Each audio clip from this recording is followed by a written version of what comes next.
Morning. Just thought I'd go. I haven't spoken all day. Just thought I'd do a quick video, going over just a little nutritional thing. Because I've had this question a few little times now. Just basically sort of saying, what should I be eating? I know I've done a video on it before, but just thought I'd do this video a bit more on something that everyone should probably do. Oh dear. Helps if you shut the door. So if you've never tracked before, I would actually like everyone to track just for 1 or 2 weeks in a row, every day. So that's a challenge for everyone that is not or has not done that.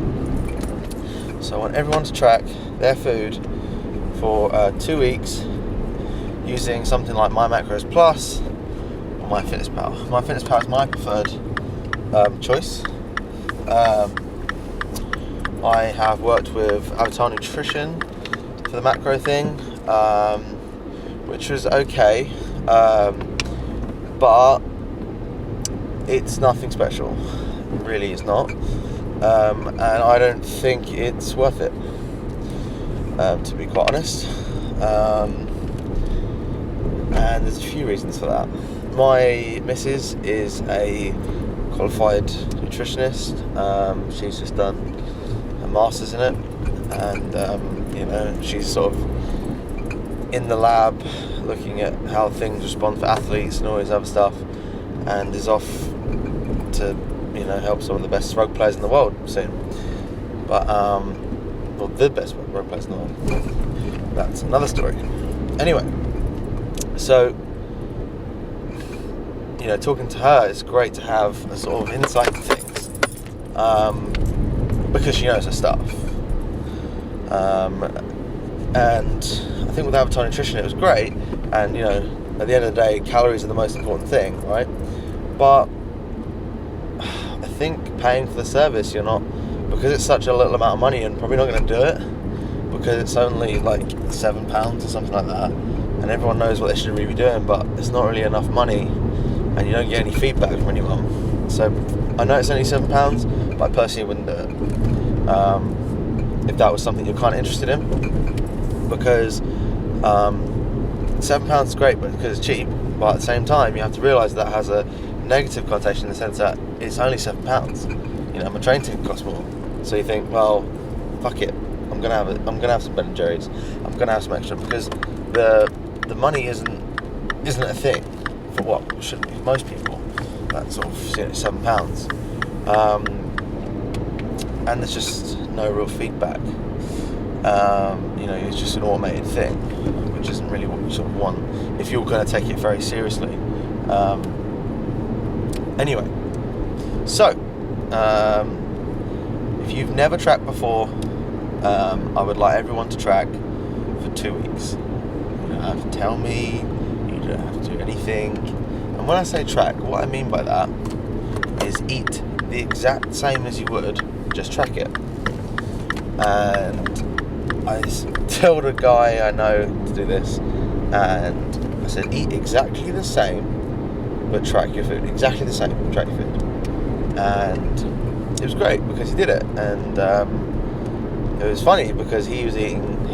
He has a really bad diet, and he eats a lot of shit food. Kind of sort of typical fast food, takeaways and stuff. But he was logging everything to the best of his ability, and it's sort of it was a strange thing because he'd be eating quote unquote bad foods, and he'd be logging it, and people were like, dude, what, you just eating like a large pizza, some ice cream, and then at McDonald's, like, why are you fucking logging it? Like, are you dieting? It's like, well, no, he was just tracking what he'd normally eat.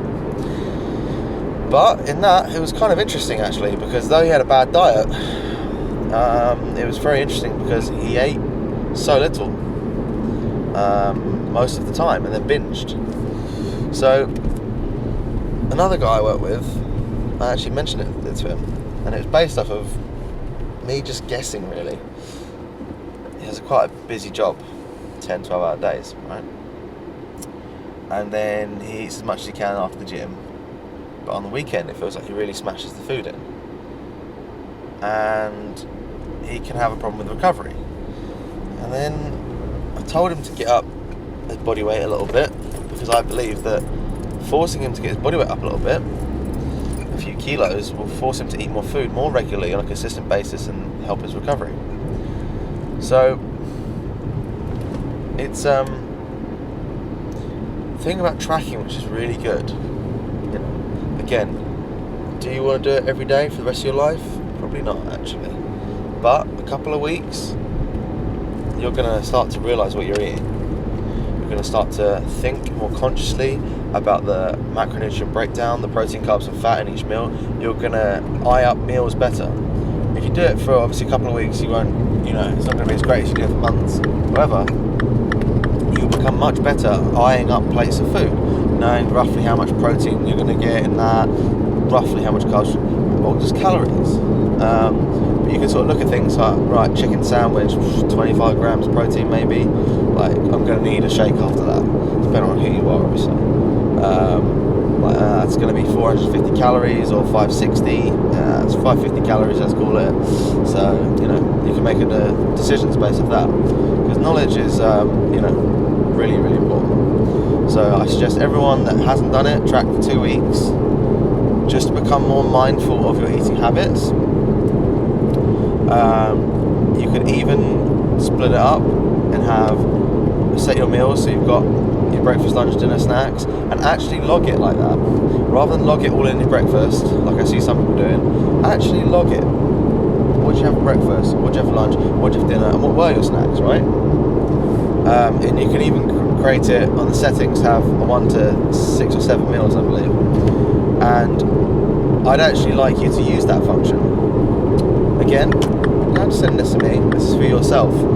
But I want you to have a more conscious thought on food.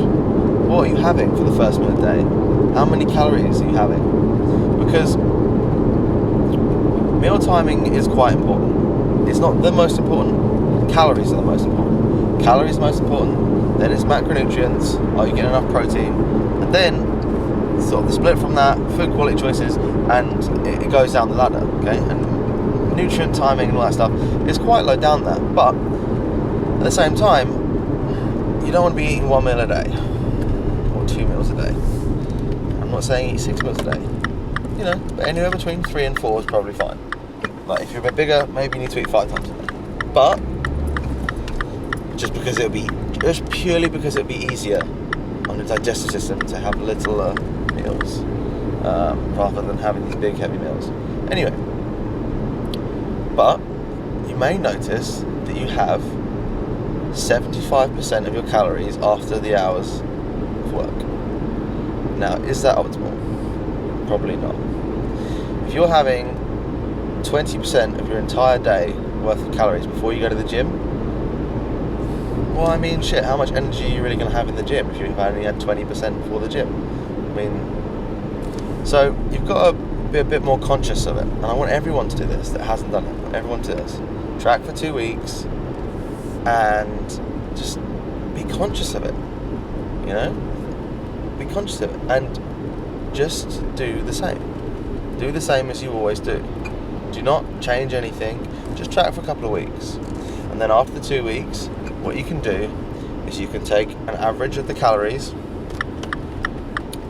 over that 2 week period. And you can, if you've not gained or lost any weight, you can then call that your BMR or whatever you want to call it. You just call it that's your daily needs. Your daily needs, right? Call it that. So then from your daily needs, you can add or subtract. So say if you track for 2 weeks, your body weight stays exactly the same, you eat as normal, like you're trying to do, your body weight stays the same, and let's just say, as an example, you eat 2,500 calories. 2,500 calories, only 100 grams of protein, or something, and like whatever the rest of it, right? It doesn't much matter. Those are the important ones. And you decide you need to gain a little bit of weight, or you want to get more recovered and all this other stuff, so you add 200 calories. So now you try and eat 2,700 calories. Maybe you bump up protein to 145 or whatever it is for your body weight. So gram per pound is probably where it's at. Maybe a little bit less, but that's probably going to do it, right? So you want a gram per pound, and that will do it. But you can do that once you have the data. What gets measured gets managed. And if you know you're eating 2,500 calories, you can add 200 calories to that, and you're probably going to, I mean, it's about 300 calories to start making tissue change, really. But if you know you're eating 2,500 calories, you can start eating 2,800. Or conversely, if you want to lose a bit of weight, you can say, right, 2,500 calories, right, I'm going to nip that down to 2,400, 2,300, and slowly nip that down. And any changes you make, they want to be slight and subtle, not massive. Not, I'm eating 2,500, right, I'm going to eat 4,000. There's only so much muscle you can gain over a period of a week, 2 weeks. Gaining 3 pounds a week, you have to realise that the percentage of muscle is going to be so low. There is a maximum amount you can put on per week, and the more advanced you get, the harder it is to put on muscle mass. If you're just starting out, do not diet. Simple. Maintain, maybe even gain, depending on your body fat levels. But you don't need to diet, especially if you're just starting out. Let the training do the talking. Everything else will sort of come into shape. And then you can make a decision further down the line. But track your calories a couple of weeks, eat as normal, take an average, then once you have the data of your average calories, your average protein, your average carbs, your average fat, you can say, right, based on my body weight, I should probably be eating 150 grams of protein, let's say. So I'm going to start eating 150 grams of protein, and I'm going to have a little bit more calories. So I would like everyone to do this that hasn't done it, because I think it's a really valuable lesson on what you're doing, your recovery, and you have to realise that training is great, but training's for anywhere between 1 and 3 hours, 3 to 5 days a week, depending on who you are, right? So that's a small piece of the pie. Whereas the other 20 odd hours of the day, or 24 hours on some days, that's the recovery. So food is such a massive, massive part of it. Massive. Training is the most important thing, and then it's the food, and then maybe a sleep somewhere in there.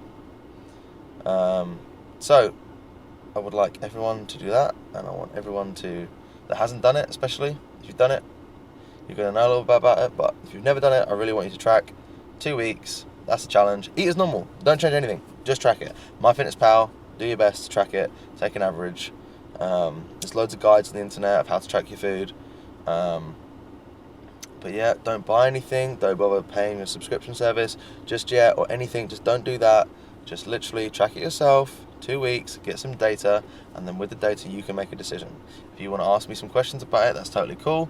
But keep the results and the amount of calories and all that sort of stuff to yourself, and you can decide what you want to do with the data. But collect the data first, and then you can play with it.